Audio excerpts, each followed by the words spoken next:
do you know, I've still got a frog in my throat. It's driving me mad. Oh, you've got tea there, fresh tea. I've got to, thank you, yes. This is Breakfast with Stephen and Ellie at 7:42. Good morning. Yes, let's take a look at some of the day's headlines. And joining us to go through all of them is political consultant Emma Burnell and the former editor for the Daily Star, Dawn Neeson. Very good to see you both this morning. And Dawn, let's start with the flooding and this horrible story about a pensioner who was stranded in the floods on her birthday. Yeah, Emma and I have picked this because it's... Obviously, we've been talking about flooding for the last week, and it is easing off in most areas now, but it just puts a personal level on it. You can really understand what it's like. It's a lovely lady. She's called Audrey Elliott. She lives in a Berkshire village of Raisbury. Raisbury, is that pronounced? On the River Thames.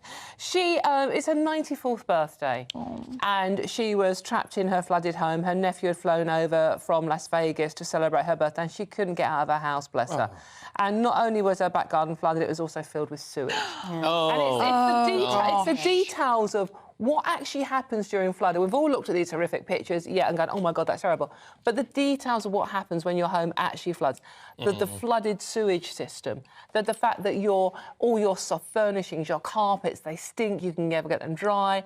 And if you don't have adequate insurance, you're really in trouble.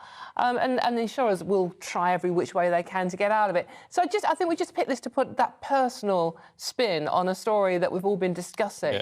And 94 years old, bless her. She still looks fighting fit. She's standing at her door looking not very happy with the situation.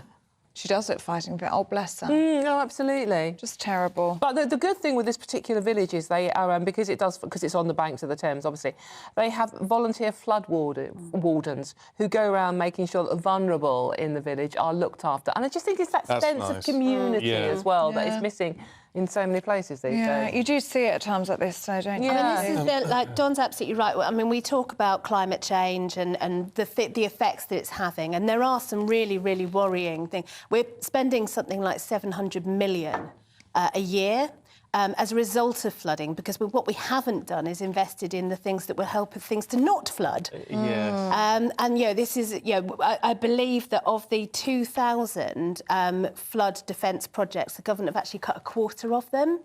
We are not looking at the issue, but this is the prevention. This is the problem with politics. It's very difficult, especially when you're tight on money, to spend stuff which is forward-thinking. You spend stuff for an instant result, don't you, to appeal to voters and all the rest of it. You don't forward plan, which is what you need to do. Exactly. We absolutely need a state that can do forward planning, and that's essential.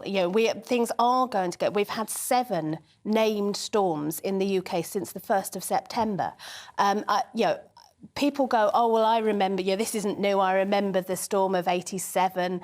It's like, yes, you remember that because it was really unusual. Now we've got them coming on a more than monthly basis, and that's the difference, and that's why we need to invest far more heavily in adaptations. All right, let's move on to the Times, Emma, should we? And the number of girls, 10% of girls, apparently, have taken diet pills. Awful. Yeah, this is really worrying. And not just taking diet pills that are given to them by a doctor. These are the illicit diet pills. They're getting them on the black market, through the internet. And that's really worrying, because these pills are not without consequences. They're not without side effects. We're essentially talking about a lot of young girls taking what is basically speed. Is that what it is? Essentially, it has very much the same effects, and it suppresses the appetite and gives you more energy, so you're burning it off quicker. And so these are, there are huge side effects. And I think there's a real worry that we are putting so much pressure on these young girls who feel that they have to take these measures. What is interesting about this, we're talking about girls as young as 10 and 11 years old. Some cases are 10 and 11 years old. But it's also mentioning young boys as well. More and more pressure on young boys to conform to what they think society wants them to look like. So they are also now taking... You've got to be buff now. Exactly. The Love Island look, the Instagram look, which isn't real, by the way. No, absolutely. And I think Instagram has a lot, not the company necessarily, but the culture of Instagram has a lot to answer for, because, of course, we all put on Instagram when we look our best and our most happy and our most joyous moments. But that's a snapshot. It's not real life. And I think we all need to be a lot more honest with each other about the fact, I mean, clearly some of us are overweight. Yeah, but you've lost loads of weight. I have You've lost had loads an of weight. Put a bit amazing on recently. I've gone back to Slimming World. Very Well, happy haven't we to all? So have I. report. So have I know. But you actually lost... I lost half my body weight. Yeah. So, How much weight did you lose? I've lost 12 and a half stone, but I've put on a stone over sort of November, December, so I'm back at it.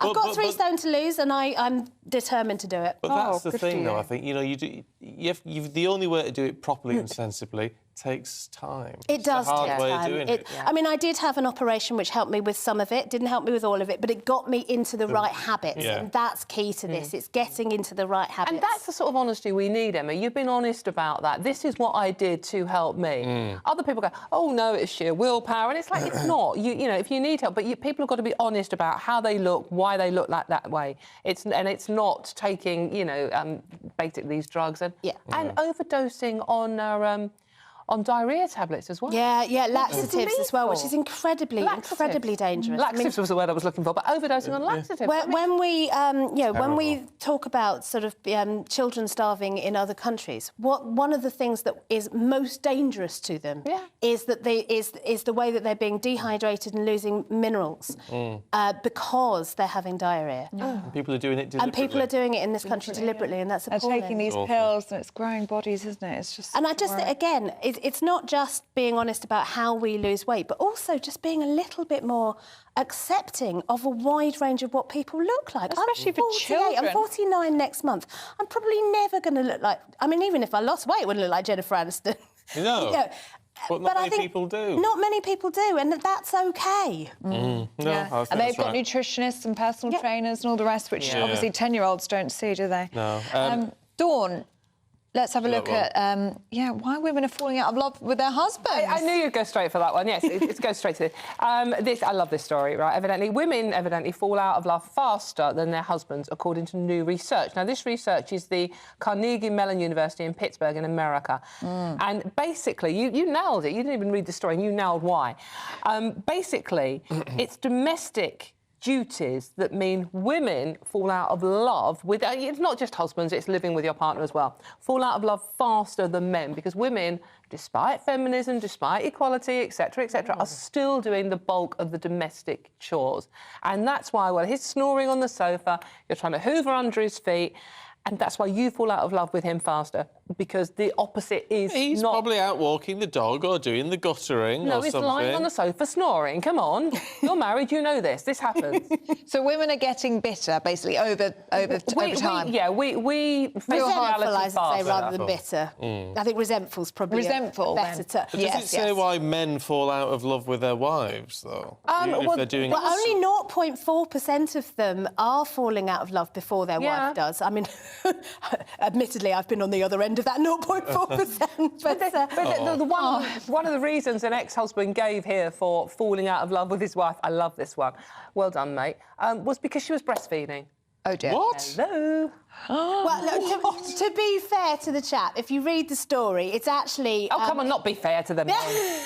Look, I'm single. I need to be nice to men. What happened was that she was having a terrible time with mastitis, and he was trying to encourage her to move to formula, and she was, and he did it in a really clunky way, and that was what caused the resentment. So it's not. It wasn't just because she was breastfeeding; it was because they were having disagreements about and language barriers between them. But I think part of the issue is that we're sold this dream of marriage. Do you put it on the divorce papers? You know, reason for the divorce. Mastitis. But we're sold this dream. All rom-coms end in a sort of big wedding thing. Oh, yes. And, there's a very big difference between a wedding and a marriage. And I think that's the real problem here. Yeah. And, of course, we're living longer. If people are getting married in their 20s and 30s... I got married at 33, I think. And She's about to get married. I'm not the same person I was then. Yeah. And I just think that's the thing. When's You the wedding, don't necessarily grow together. Not till 2025. But I think I've got time. The question is, and this is genuinely, the thing to do is focus on growing together. Yes. And just understanding that both of you won't be the same people in 5, 10, 15, 20 years, and knowing that long you as can you're work growing at the together same on that. pace. So it does or take even you'll work. grow at different paces at different times, but you just need to be understanding of that and in the right direction. communicate. Yeah. The same direction would be good. I think communication is key. And Yes. I think Emma makes lovely girlfriend material. Anyone out there is watching and interested, give her a call. She's very clever. Oh, God. There you go. You never know.